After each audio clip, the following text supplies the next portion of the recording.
মানে ওর জন্ম থেকে এই পর্যন্ত হাজারো মানুষ ওকে বলছে যে তোমার বাচ্চা না আমাকে দিয়ে দাও, আমি লালন পালন করে অনেকভাবে বলছে। কিন্তু তারপর আমি বলছে যে আপনাদের কোটি টাকা একদিকে থুবেন আর আমার বাচ্চা আরেকদিকে, আমি বাচ্চা নিয়ে যাবো, কিন্তু আপনার কোটি টাকা আমার দরকার নাই।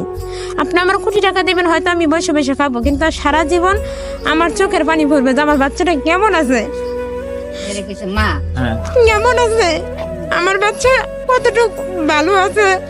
যখন এই বাচ্চাটা বড় হয়ে জানবে যে না আমার মা আমাকে টাকার কারণে বিক্রি করে দিছে, তার মনে তখন একটা আঘাত আসবে। আর ওই আঘাতে আমার কোটি টাকাও কিন্তু আমার কাছে থাকবে না, সুরমার হয়ে যাবে।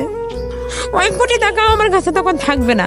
আর যদি আমি এই বাচ্চাটা কষ্ট করে বড় করি, বড় হলে ও যদি জানে যে আমার মা আমার জন্য এতটুকু কষ্ট করছে, তার মানে একটু হলো মায়া হবে যে না আমার মা আমার জন্য এতটুকু কষ্ট করে বড় করছে, আমি ওভাবে মার কষ্টটা যাতে দুঃখ